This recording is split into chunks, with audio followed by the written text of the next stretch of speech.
Hey everybody, Nerd Transformed here again, and today I'm reviewing the Transformers Prime Beast Hunters Voyager class Shockwave.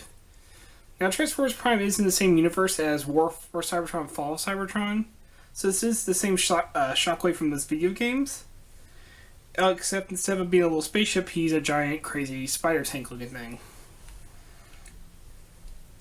But this is kind of like the closest we've gotten so far for a kind of classic generation style Shockwave, as well his aesthetics, his transformation, and vehicle doesn't really work. He has a Voyager scale Shockwave that kind of does work for the most part as a G1 style Shockwave with his arm cannon and his details and everything. May just need some more paint of purple and yellow for the eye.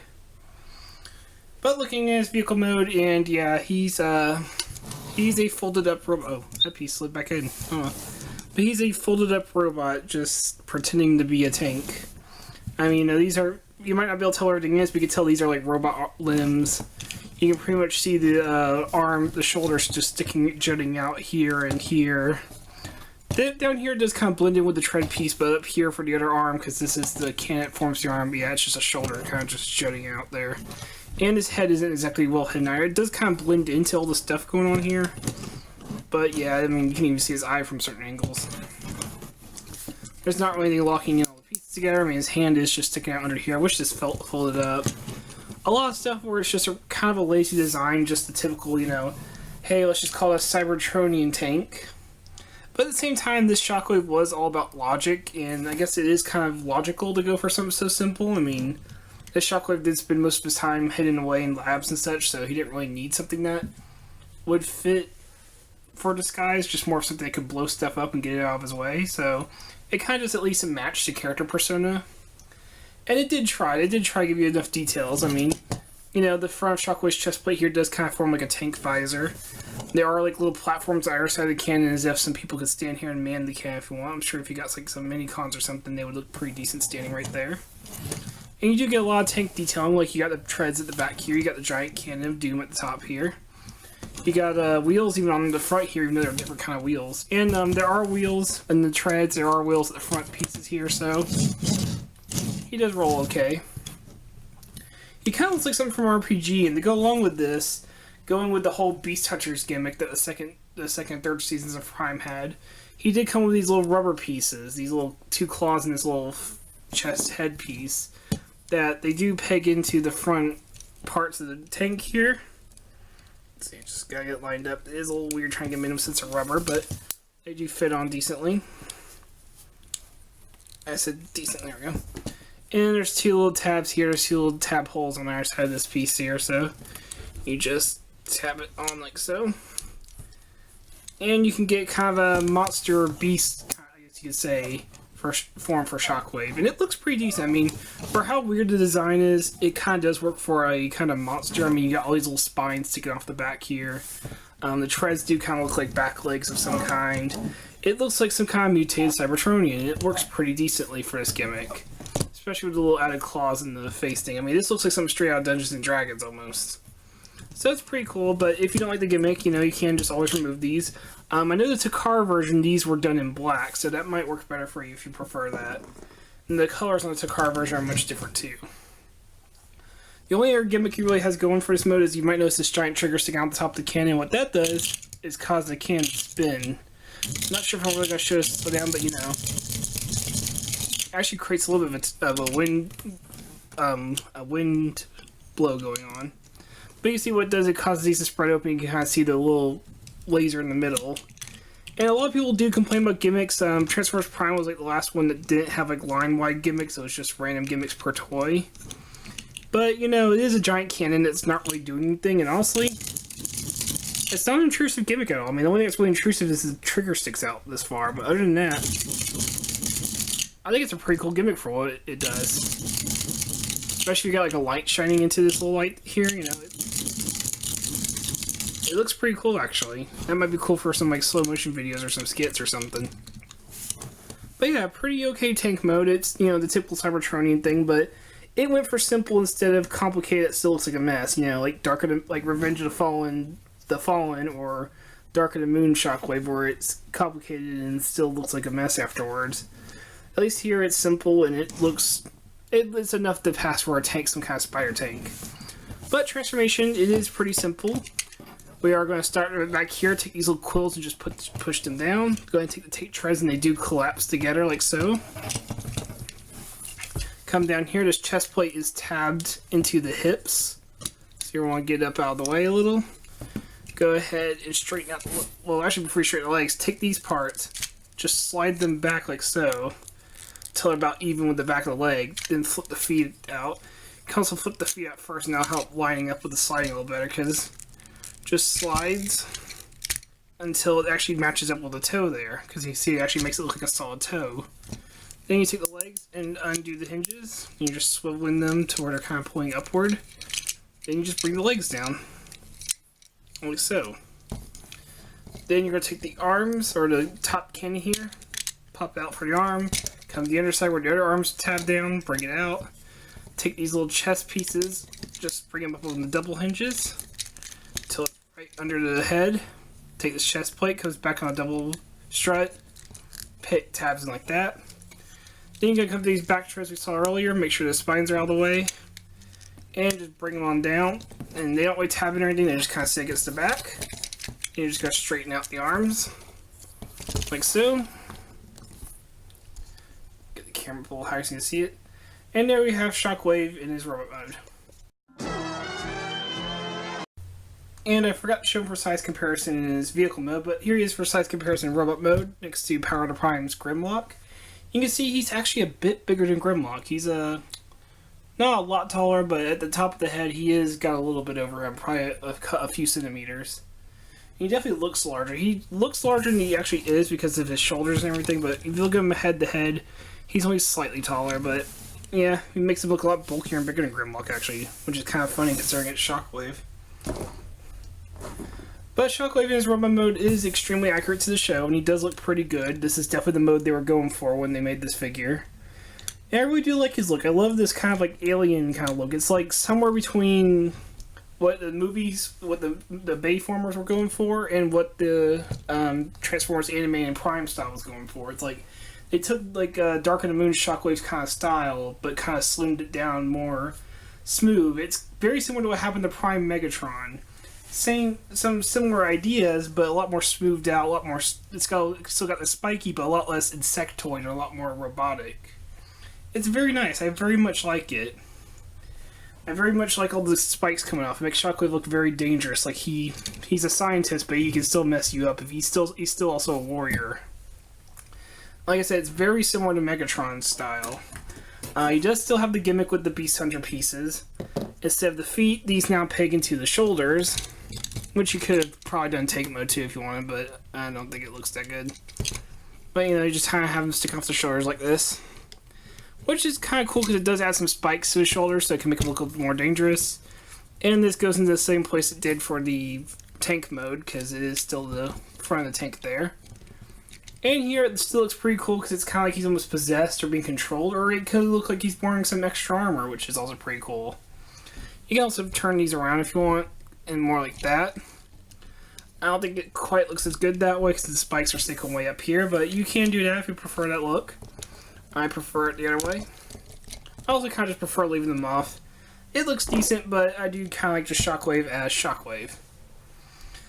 But looking at a lot of the details here, he does actually have quite a bit. His face is pretty nicely detailed, and there is some light piping here. It's kind of hard to show with the light because the light's behind me, but he does have light piping. His eye glow does look pretty cool. He does have like a lot of nice little spikes. I mean, he's got his actual little antennas here that you're used to seeing, but he's also got two smaller ones. He's got like two or three or four sticking out the back anyway. Gives him a very sleek and dangerous look, you know? Chest is also pretty nicely detailed. Oh, there's a clear little square right here that makes it pretty evident that he was supposed to have a Decepticon sigil right there. And it's kind of weird too, because I don't think there is a Decepticon sigil on them. It's very odd. I'm sure there is one somewhere, but it's not immediately obvious. And it's pretty obvious there was one meant to be there, because you can even open this up, and you can probably just do this yourself, get a sticker and put it right there, or on the outside, whichever you prefer. But it's just so odd to see like the detailing here, and all the nice little tech detailing, and just a clear spot right there in the middle of the square. Clearly meant for a Decepticon sigil, but they didn't do it. What I do like though is that with these extra panels back here, it does allow for the chest plate, what was the front, to take the blend in for the rest of it, and kind of make it look like he doesn't transform. I mean, for how simple the transformation it was, it actually does lead to a very nice looking robot that looks very solid. He really does not look like he transforms. He looks like he's just a really cool looking robot. It's also got a little bit of shoulder detail where you can actually see some little bits of darker purple paint to kind of break it up a little on the shoulder. Some little like circuitry detail, and I also like how the shoulder looks. It is on the little spring so those shoulders pop back down, but they still allow for articulation. Most of the paint is on his cannon here, as all this right here, the darker gray right here, is painted. Wait, is this painted or is this plastic? I think it's actually plastic. Yeah, that's plastic. Never mind. But the cannon up here is painted because this is purple plastic with dark gray and silver for the tip here, which does look pretty good. I like all the little kind of exhaust port detailing going on down the cannon. Nothing much on the crotch, but a little bit of detail there. You do get some details on the legs, which is pretty nice. Nice and smooth down here. I also like the kind of armored detailing going on, and his toes got some paint with some purple and silver. So it's all very simple, but very nice. It makes for a very simplistic, but very heavily armored looking Shockwave. Now he does have a new gimmick in this mode, as if you come to the treads here, if you know G1 Shockwave, he has a tube attaching his cannon to his back for his ammo, or for his firepower if you prefer. And they do kind of emulate that here, as if you take the treads here, you can actually detach. You can actually see the inside of them right there. Some treads kind of fold up on the inside. It's only on one side. It's only on the side with the cannon. You can actually go ahead and just reach into the inside part. This could be a little tricky. Yeah, there we go. So you can see you're just going to kind of start sliding it out. And you can kind of unfold it like so. And there's a little slot on the side of the cannon here. That little slot lets the treads peg in. And the treads, with how they're shaped, actually do kind of look like an ammo line coming down. It does come in pegged very easily. And maybe I'm having to kind of lean over a little bit. There. Okay, there. You have to kind of turn them inside out a little like this. But you can get it attached, and it does look pretty decent. I mean, it does kind of carry over the gimmick that the G1 toy has. Now, it might not look quite right. It might hang down like this because it's still bent from being, treads for the tank. But it is a nice little gimmick. The only thing I'm worried about is this is like rubberized plastic. Yeah, I think it is rubberized plastic, so I'm not sure of the durability of these treads. I haven't heard any horror stories about these breaking, but I also don't know anybody who displays them with them out. Personally, I don't display with it out either. I keep them folded up as treads for the most part. I kind of forgot about this gimmick until I was doing this review, to be honest. But it is a thing you can do. It's something you can carry over from the G1 toy, and it's pretty cool. And it just doesn't peg in well, but it might just be mine. Plus, I don't do it very often. But yeah, I'm going to go ahead and wrap that back up. So you're just going to kind of wrap it around the bottom of the treads. And get the parts that go inside just to kind of slip around.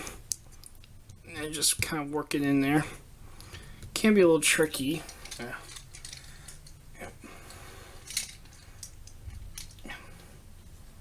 Something you kind of just gotta get. Yeah, there you go. You're just gonna want to kind of pull it and just get it all tucked in there, wrapped around as best as you can, and that's all you do with it. So yeah, he's got a couple little gimmicks, and of course the cannon gimmick still works. So how's his articulation? Well, he has a swivel at the head. Both shoulders can rotate, and they both can go outward that far. They both get elbow swivels, and they both have elbows. The normal arm has a little bit more on the elbow than the cannon arm. And the wrist does come in and out, and this isn't for transformation, so that's pretty nice. And I think it is ball jointed. Yeah, it is ball jointed. The little cuff of his wrist does get in the way, but it is ball jointed, so you can rotate and everything. So you can have him like saying hello. Hello to Megatron or something. But it does rotate. No waist articulation, unfortunately. The hips are a bit odd. He's got Energon Shockwave hips, where you have it at going straight down 45 degrees and then almost 90 degrees. Oh, okay, it's got like 4 different points, but you can see it's a little bit exaggerated. Because if you know the character Shockwave, he doesn't do any big, crazy, exaggerated poses. He does very simple poses. As when you start using the hips, you start getting his legs really wide, which it's not that it's bad. I mean, it's still good articulation, but it's a pose that you won't really see Shockwave doing. You don't really see Shockwave doing these big, crazy, open splay poses. Very subtle, very slight move is what Shockwave's all about. And like I said, you get him to a pose like this, he looks pretty good. It just doesn't quite match the character. But as far as the rest of articulation goes, you get about 4 different positions for the hip. It does go forward about that far, goes back pretty far. Do get a swivel, as well as a 90-degree knee joint that is ratcheted, and he does have a swivel below his knee joint as well. So he's got 2 different swivels. And no, you do get some ankle movement. No pivot or anything, but you can get something like this going if you so wish. Which again, looks pretty decent. He does pose well. He does actually really pose well for how big and how limited his hip joints can be. His arm joints are definitely a big help in that. And like I said, the poses don't look bad. They're just a little crazier than what you would expect for Shockwave from Transformer Prime. But they are still good poses. He does still have some decent articulation. To be honest, overall, I think he's still a really great figure. Does he have flaws? Certainly. Transformation's way too simple. Vehicle mode is a bit of a mess of just robot pieces pretending to be a vehicle. The hips do bother me a little bit, and I am worried about those rubber treads coming undone, but if you're worried about those two, I would recommend just not messing around with them then at all like I do, and just kind of pretending that gimmick doesn't exist. But his gimmicks are not intrusive at all, I don't think. And the cannon arm, it's just a big old cannon arm. I like the gimmick on it. I think he is still one of the best representations for a kind of Voyager Shockwave we're going to get for a while. And also, if you just paint the eye yellow and put some purple paint on that clear plastic, he'll look like a G1 Shockwave pretty much. Almost like a new version of a G1 Shockwave. So I think he's a really good figure. Good articulation, good style, fits in well, very accurate. So yeah, I recommend him. If you like Transformers Prime and you like the style and the different take on Shockwave, I think he's worth your time. I wouldn't pay too much for him, and I don't think he's the best figure in the line, but I do think he's a very nice figure. So, this has been Nerd Transformed. I hope you enjoyed this review, and hope you have a great day. Take care.